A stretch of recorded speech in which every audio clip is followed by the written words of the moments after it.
샬롬, 주님의 평안을 전합니다. 저희들 찬송가 27장 함께 찬양하심으로 우리 9월 17일 목요일 새벽 예배 주님께 드리도록 하겠습니다.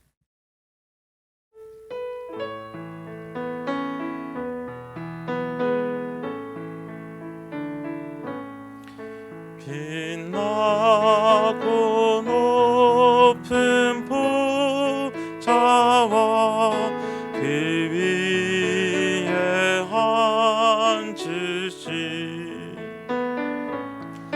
주 예수 얼굴 영광이 해같이 빛나네. 해같이 빛나네.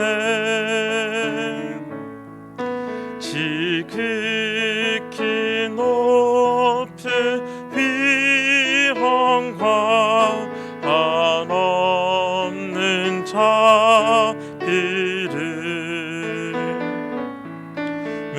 무천사 소리 합하여 늘 찬송 드리네. 늘 찬송 드리네.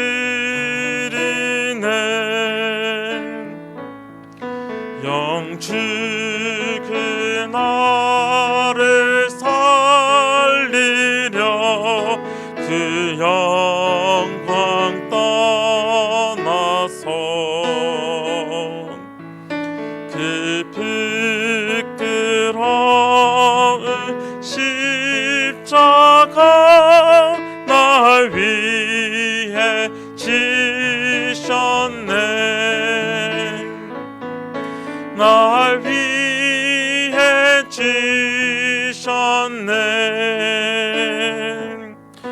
나 이제 생명이 있음을 주님의 은혜요. 저 사망 권세 이기니 큰 기쁨 넘치네. 큰 기쁨 넘치네.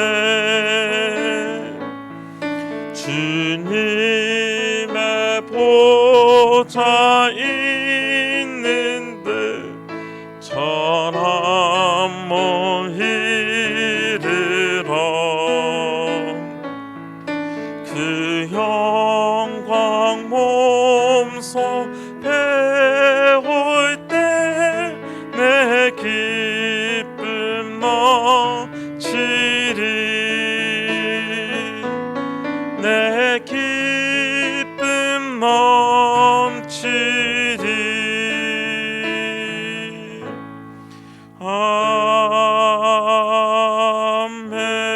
아멘. 오늘 아침 함께 나눌 하나님의 말씀은 에스겔서 10장 15절로 22절까지 말씀입니다. 에스겔 10장 15절로 22절까지 말씀 저희들 함께 봉독하도록 하겠습니다. 그룹들이 올라가니 그들은 내가 그발 강가에서 보던 생물이라. 그룹들이 나아갈 때에는 바퀴도 그 곁에 나아가고 그룹들이 날개를 들고 땅에서 올라가려 할 때에도 바퀴가 그 곁을 떠나지 아니하며 그들이 서면 이들도 서고 그들이 올라가면 이들도 함께 올라가니 이는 생물의 영이 바퀴 가운데에 있음이더라. 여호와의 영광이 성전 문지방을 떠나서 그룹들 위에 머무르니 그룹들이 날개를 들고 내 눈 앞에 땅에서 올라가는데 그들이 나갈 때에 바퀴도 그 곁에서 함께 하더라. 그들이 여호와의 전으로 들어가는 동문에 머물고 이스라엘 하나님의 영광이 그 위에 덮었더라. 그것은 내가 그발 강가에서 보던 이스라엘의 하나님 아래에 있던 생물이라. 그들이 그룹인 줄을 내가 아니라. 각기 내 얼굴과 내 날개가 있으며 날개 밑에는 사람의 손 형상이 있으니 그 얼굴의 형상은 내가 그발 강가에서 보던 얼굴이며 그 모양도 그 몸도 그러하며 각기 곧게 앞으로 가더라. 아멘. 하나님의 말씀입니다. 저희들이 계속해서 에스겔의 말씀을 묵상하고 있습니다. 그리고 저희들은 특별히 지난주 키트를 통해서 하나님께서 왜 유다와 예루살렘을 심판하시는 그 이유에 대해서 우리는 들었습니다. 그리고 그 말씀들을 함께 묵상했습니다. 먼저 하나님께서 유다를 심판하셨던 이유는 그들의 요람함 때문이라고 이야기를 합니다. 마치 빈 깡통이 요란한 것처럼 그들은 말로써 하나님의 율법을 지킨다고 하지만 그들의 삶에는, 그들의 마음에는 하나님으로 그리고 하나님의 말씀으로 채워져 있지 않았던 것입니다. 그들의 마음이 하나님으로 채워져 있지 않고 하나님의 말씀으로 채워져 있지 않았기 때문에 그들은 요란했습니다. 입으로만 떠들었다는 것입니다. 또한 하나님께서 유다를 치시는 이유, 심판하는 이유는 그들의 가증함 때문이라고 성경은 이야기를 하고 있습니다. 특별히 제사물에 대한 가증함이었습니다. 하나님께 미운 물건과 가증한 일로 하나님이 거하시는 곳을 더럽혔다라고 성경은 이야기를 하면서 바로 이스라엘 백성들이 하나님의 심판을 받아 마땅함을 이야기합니다. 가증함이라는 것은 무엇입니까? 속과 겉이 다름을 이야기합니다. 즉 그들은 자신의 죄를 씻기 위해 제사물을 하나님께 드렸지만 그들의 마음에서는 진정한 회개가 있지 않았습니다. 자신의 마음에 변화가 없이 어떻게 보면 종교 행위로만 하나님을 섬겼던 것입니다. 그들의 마음은 전혀 그렇지 아니했기 때문에 그들은 가증한 모습을 보였습니다.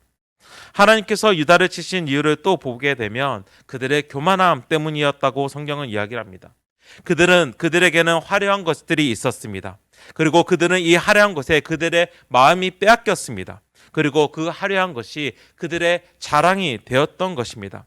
그리고 더 나아가서 그 자랑하는 것이, 그 화려함이 그들의 존재의 이유가 되었기에 결국은 그걸로 인해서 교만이 된 것입니다. 자랑은 할 수 있었던 것 같아요. 그렇지만 그 자랑이 그 사람의 존재의 이유가 될 때에는 큰 문제가 됩니다. 결국은 그것이 교만이 되고 그 교만 때문에 어떻게 보면 그 사람의 존재를 이야기하기 때문입니다. 또한 하나님께서 유다를 치신 이유는 성경에서는 폭력성이라고 설명을 합니다. 정의와 공의 그리고 사랑이 없는 그 모습, 결국은 자신이 왕이 되고 자신이 하나님이 되었던 그 모습, 모든 것을 자기 중심적으로 생각했고 자신이 결정함으로써 또한 그것이 폭력적으로 드러났다라는 것입니다. 그렇게 유다는, 예루살렘은 하나님의 심판을 받아 마땅했습니다. 그들의 무너짐과 포로로 끌려감은 이미 하나님의 약속에 일한 것이었기 때문입니다. 이미 하나님께서는 너희들이 우상을 섬기게 되면, 나를 섬기지 아니하고 다른 신들에게 절을 하게 되면 내가 너에게 준 그 땅에서 끌어내리라, 쫓아내리라라고 하신 그 약속의 말씀이 이미 선포되었기 때문에 그 약속의 말씀이 말씀 가운데서 이루어지는 것입니다. 그리고 오늘 저희들이 읽은 그 본문 말씀, 에스겔 말씀에서도 하나님께서 하신 그 말씀, 그 약속을 이루고 계신 것을 우리가 봅니다. 열왕기상의 말씀을 보면 솔로몬 때 하나님의 성전이 완공됩니다. 이렇게 아름답게 솔로몬은 성전을 다 완공하고 나서 이 성전을 하나님께 드리는 헌당 예배라고 이야기하면 되나요? 하나님께 드리는 그 제사를 드려요. 그때 하나님의 그 제사가 끝난 후에, 그 예배가 끝난 후에 하나님의 영광을 보여주는 구름이 성전 안에 가득 찹니다. 하나님의 임재가, 하나님의 영광이 그곳에 있음을 이야기합니다. 그리고 그 가운데서 하나님께서는 이렇게 말씀하고 계십니다. 만일 너희가 너희의 자손이 아주 돌아서서 나를 따르지 아니하며 내가 너희 앞에 둔 나의 계명과 법도를 지키지 아니하고 가서 다른 신을 섬겨 그것을 경배하면 내가 이스라엘을 내가 그들에게 준 땅에서 끊어버릴 것이요, 이미 하나님께서 약속하신 그것들이죠. 그 땅에서 내가 끊어버리겠다. 내가 너희들을 벗어나게 하겠다. 그 땅에서 내쫓을 것이다 라는 그 약속이 나와 있고요. 내 이름을 위하여 내가 거룩하게 구별한 이 성전이라도 내 앞에서 던져버리리니 이스라엘은 모든 민족 가운데서 속담거리와 이야기거리가 될 것이며 이 성전이 높을지라도 지나가는 자마다 놀라며 비웃어 이르되 여호와께서 무슨 까닭으로 이 땅과 이 성전에 이같이 행하셨는고 하며 라고 하나님께서 솔로몬과 유다 백성들에게 말씀하십니다. 너희들이 나를 섬기지 아니하고 다른 신을 섬기면 그 땅에서 내어 쫓을 것이다 라는 그 약속과 또한 오늘 말씀에서 보여주고 있는 내가 너 이렇게 아름답게 지은 성전이라도 내가 머무를 수 있는 이 거룩한 성전이라도 너희가 이곳에서 다른 신을 섬기게 되면 내가 이 성전을 갖다 버리겠다, 던져 버리겠다라고 하나님께서는 말씀하셨던 것입니다. 하나님께서 솔로몬에게 그리고 유다에게 하신 말씀이며 약속인 것인데 이 말씀이 오늘 저희들이 읽은 말씀 그 본문 가운데서도 이루어지고 있음을 봅니다. 하나님의 영광이 성전에 머물러 있었는데 이제는 그 영광이 하나님의 거하심이 그곳을 떠나고 있음을 우리는 오늘 본문 가운데서 보고 있는 것입니다. 사실 어제 본문의 말씀에서 우리의 생각과 우리의 이렇게 눈을 사로잡고 있는 것이 있습니다. 바로 그룹과 바퀴입니다. 그룹의 형상과 바퀴의 모습이 어떻게 보면 우리의 생각을 잡고 있고 그것이 어떠한 것을 상징하는 것일까라는 생각을 충분히 우리를 우리의 생각을 이렇게 잡고 있습니다. 사실 이 모습 때문에 이것이 상징하는 것이 무엇일까라는 그 생각들 때문에 많은 해석들이 있고 또 그 해석에 따른 설교들이 있습니다.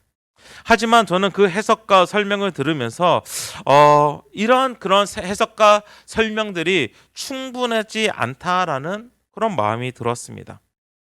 에스겔 선지자가 본 것을 환상을 본 것을 그대로 말하고 있는데 우리는 그 안에 뜻이 무엇인지 찾으려 한다는 우리의 모습이 오히려 미련스럽게 저는 생각이 되었습니다. 어떻게 보면 그룹과 바퀴의 모습은 우리가 이해할 수 없는 신비스러운 모습임은 분명합니다. 신비스러운 일에 대해서 우리가 그것을 우리의 지식으로 우리가 지금 알고 있는 지식과 우리의 이해로서 풀어가기에는 부족하다라고 저는 생각을 합니다. 하지만 우리가 오늘 말씀을 읽는 가운데서 분명히 아는 것이 있습니다. 분명히 나타나는 팩트가 있는 거예요. 그리고 우리는 더욱 여기에 집중해야 할 것 같습니다. 바로 하나님의 임재를 나타내는 하나님의 영광이 움직이고 있다라는 것입니다. 그리고 그룹과 바퀴는 하나님의 영광을 움직이고 있는 이동의 수단으로 사용되고 있다라는 것을 우리가 볼 수 있다라는 것이죠. 한번 여기서 여쭤봅니다. 이동 수단이 중요할까요? 아니면 그 위에 하신 분이 더 중요할까요? 당연히 그 위에 계신 분이 중요하겠죠. 그렇게 우리는 이동 수단인 그룹과 바퀴에 우리의 집중을 두고 보아야 하는 것이 아니라 오히려 그 위에 계시는 하나님을 보는 것이 중요한 것이며 그리고 그 영광이 지금 어디로 움직이고 있는지를 우리가 살펴보는 것이 더 중요하다라는 것입니다. 그의 영광이 하나님의 영광이 지금 어디로 이동을 하고 있습니까? 제대 18절과 19절 말씀 다시 한번 읽도록 하겠습니다. 여호와의 영광이 성전 문지방을 떠나서 그룹들 위에 머무르니 그룹들이 날개를 들고 내 눈 앞에 땅에서 올라가는데 그들이 나갈 때에 바퀴도 그 곁에서 함께 하더라. 그들이 여호와의 전으로 들어가는 동문에 머물고 이스라엘 하나님의 영광이 그 위에 덮었더라. 하나님께서는 성전에 거하시겠다고 이미 약속을 하셨어요. 성경에서는 성전에 머무르겠다고 하나님께서 약속을 하셨죠. 그 증거로 성전을 가득했던 구름으로써 이미 보이셨죠. 그런데 그 하나님의 영광이 오늘 말씀 가운데서 어디로 움직이고 있습니까? 오늘 말씀에서는 바로 성전 문지방을 떠났다라고 이야기를 하고 있습니다. 하나님의 영광은 원래는 성전에서 가장 거룩한 곳, 홀리 오브 홀리라고 불리는 지성소, 그리고 지성소 안에서도 언약궤 위, 바로 그 두 그룹 사이에 있는 시온소, 멀시 시트이라는 곳에서 머물러야 계셨는데, 거기가 하나님이 계시는 보좌인데, 오늘 말씀에서는 하나님이 그곳을 떠나서 바로 그룹과 바퀴 위로 올라가고 있는 모습을 우리에게 보여줍니다. 그리고 그룹과 바퀴는 떠납니다. 그리고 성전의 동문에 머무르게 됩니다. 마치 하나님의 영광이 성전 동문에 서서 마지막 작별을 고하듯 이스라엘을 덮는 모습을 우리에게 보여주고 있습니다. 바로 하나님의 영광, 이스라엘을 가득 채워야 하는 하나님의 영광, 이스라엘의 중심이라고 얘기하는 성전에 머물러야 했던 그 하나님의 영광, 이스라엘의 존재의 이유가 이제는 그곳을 떠납니다. 왜 그렇습니까? 이미 말씀드린 것처럼 이스라엘의 죄 때문에, 이스라엘의 요나람 때문에, 입으로만 하나님의 말씀을 지키지 그들의 삶에서 마음 가운데서 지키지 못함 때문에, 그들의 가증함 때문에, 그리고 그들의 폭력성 때문에 하나님의 영광이 그곳을 떠나는 것입니다. 우리는 여기서 죄의 심각성에 대해서 다시 한번 우리는 묵상해야 될 것 같습니다. 그리고 에스겔은 그 그룹과 바퀴의 형상을 이미 그가 보았던 생물이라고 표현을 하고 있습니다. 15절에서 20절에서 그리고 22절에서 그런 이야기합니다. 내가 그발 강가에서 보던 생물이라. 우리가 이것을 통해서 무엇을 알 수 있습니까? 바로 하나님께서 동문을 통해서 바벨론으로 향하고 있음을 말하고 있으며, 이제는 유다가 바벨론으로 포로로 끌려갈 것을 선포하고 계신 것입니다. 그렇지만 제가 말씀을 보면서 한 가지 더 나누고 싶은 말씀이 있어요. 이제 에스겔서 뒷장에 나와 있는 말씀인데, 에스겔서 43장에 있는 말씀입니다. 이 말씀 가운데서 어떤 말씀이 나오냐면, 제가 한번 읽어드릴게요.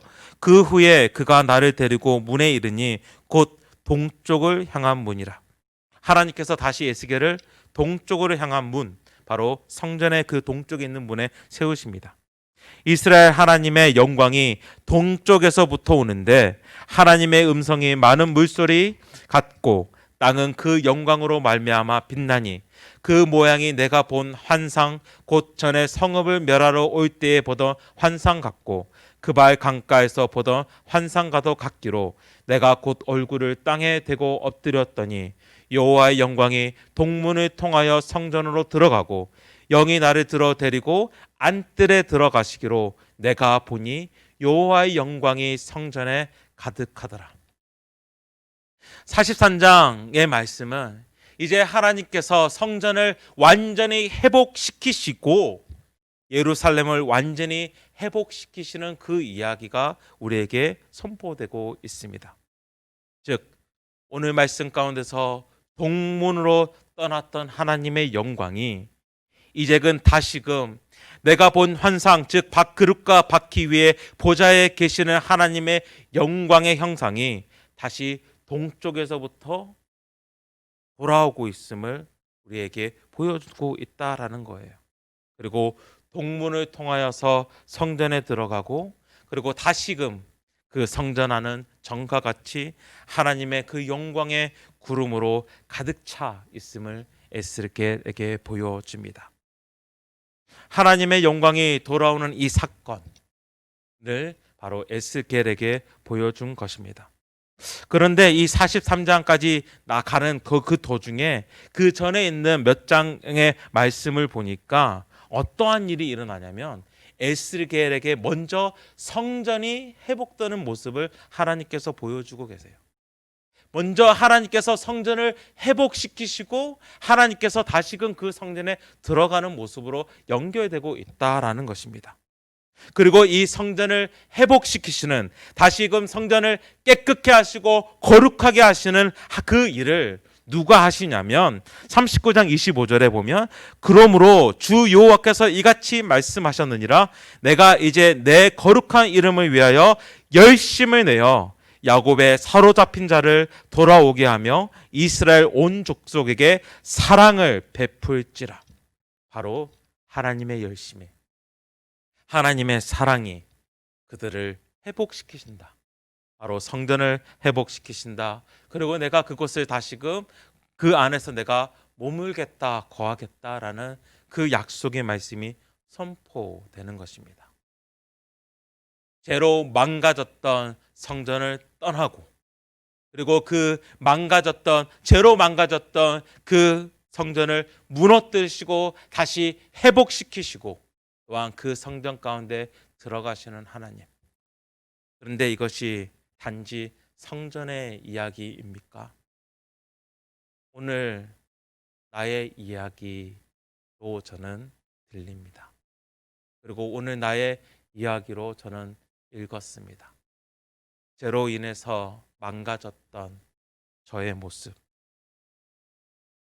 요란한 입으로만 하나님의 율법을 지키겠다라고 말하는 나의 모습, 나의 가증함, 그리고 나의 폭력성, 하나님 앞에서 정말 제약으로만 설 수밖에 없는 나, 이스라엘의 성전처럼, 유다의 성전처럼 나는 완전히 죄로 무너졌던 나. 근데 하나님께서 나를 심판하셔야 하는데, 하나님께서는 오히려 나를 완전히 죽이시는 사건, 그리고 나를 완전히 회복시키는 사건을 우리에게 보여주시지 않으십니까? 바로 예수님을 통해서 하나님의 열심이신, 하나님의 사랑이신 예수 그리스도를 통하여서 성전인 나를 다시금 회복시키시는 하나님의 은혜, 그리고 회복된 성전, 회복된 나에게 오셔서 내 안에 머무시는, 내 안에 거하시는 하나님. 어떻게 보면 유다의 성전을 이야기하고 있지만 이 이야기는 오늘 바로 나의 이야기임을 저는 이 시간 고백합니다. 그리고 이 이야기는 또 단지 저의 이야기뿐만 아니라 오늘을 살아가시는 우리들의 이야기입니다. 그렇게 우리는 오늘 살아갈 때에, 아 맞다, 나는 회복된 하나님의 성전이다. 아 맞다, 나는 이제는 거룩하신 하나님이 거하시는, 머무시는 성전임을 잊지 말고 오늘을 살아가시기를 부탁드립니다. 그러할 때에 나의 모습 가운데서, 성전으로 살아가는 나의 오늘의 삶 가운데서 오직 하나님의 영광만이 가득 차는, 제가 저번에 영광을 돌린다, 영광을 드린다라는 말씀이 하나님을 보여준다라는 것이라고 설명드렸는데, 결국은 나의 성전된 나의 삶을 통해서 하나님의 영광이 가득 찬, 결국은 하나님을 보여주는 여러분이 되시기를 주님의 이름으로 축원합니다. 함께 기도하시겠습니다. 하나님 아버지, 오늘은 성전을 죄로 망가진, 죄로 더럽혀진 그 성전을 떠나시는 하나님의 모습을 봅니다. 그리고 그 모습 가운데서 죄로 망가진, 죄로 더럽혀진 우리를 떠나신 하나님을 묵상했습니다. 그렇지만 에스겔서 2의 말씀에 보면 하나님께서는 하나님의 열심으로, 하나님의 사랑으로 그 성전을 회복시키시는 그 하나님을 봅니다. 그리고 회복된 성전 안에 다시금 하나님의 영광이 가득 참을 봅니다.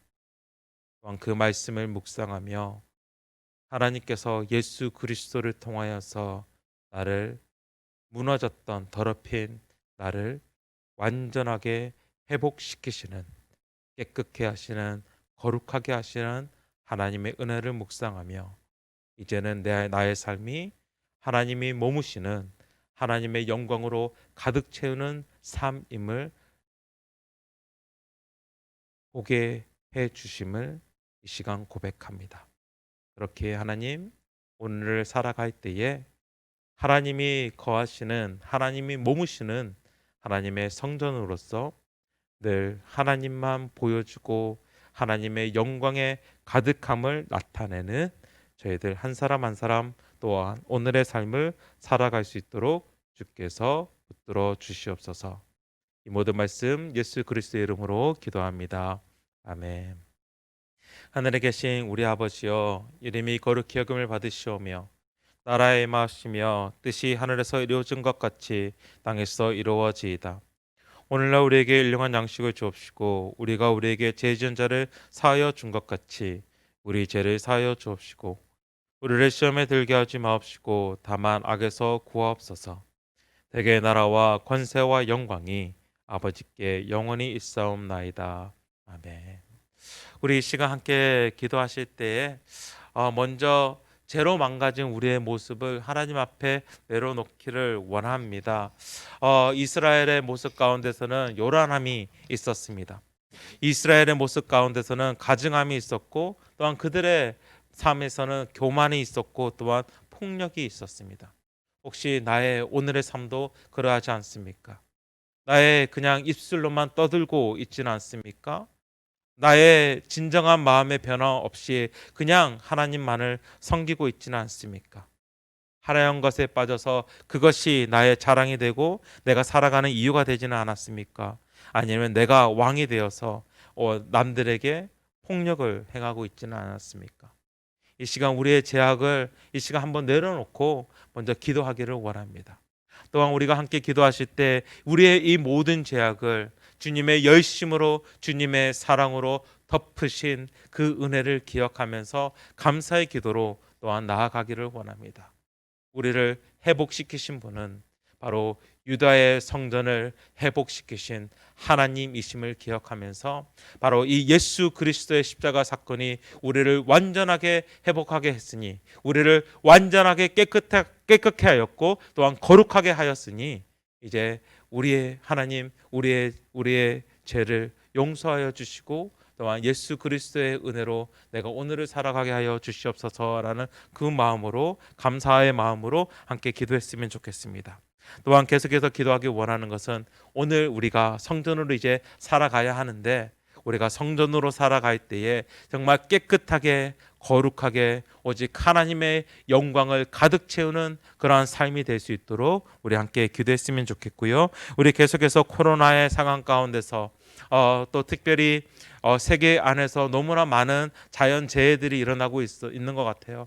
한국 같은 경우는 장마와 태풍이 있었고 지금 미국에서는 산불 때문에 너무나 많은 사람들이 고통스러워하고 있고 또 다른 곳에서도 지금 많은 일들이 자연적인 재해들이 일어나고 있는데 코로나 상황도 그렇고 하나님 정말 이 상황 가운데서 정말 잘 버틸 수 있고 다시금 하나님을 찾을 수 있는 하나님을 의지할 수 있는 하나님을 바라볼 수 있는 그러한 시간이 되게 하여 주시옵소서라는 그 마음을 가지고 함께 기도했으면 좋겠고요. 또한 계속해서 향난 지역과 화성시 우리나라를 위해서 함께 기도하실 때에 정말로 우리 나라의 문제들 특별히 혹시 요란함과 가증함과 교만과 폭력이 있지 않은가 정말 우리가 함께 이러한 제약들을 내려놓고 하나님께 기도했으면 좋겠고 하나님 정말 우리나라를 불쌍히 봐주시고 정말 긍휼을 베풀어 주셔서 정말 이 시기를 잘 이기며 나아갈 수 있는 저희 나라 될 수 있도록 우리 이 시간 함께 우리 나라를 위해서도 함께 기도하시겠습니다. 그리고 각자의 기도로 나아가도록 하겠습니다. 함께 기도하시겠습니다.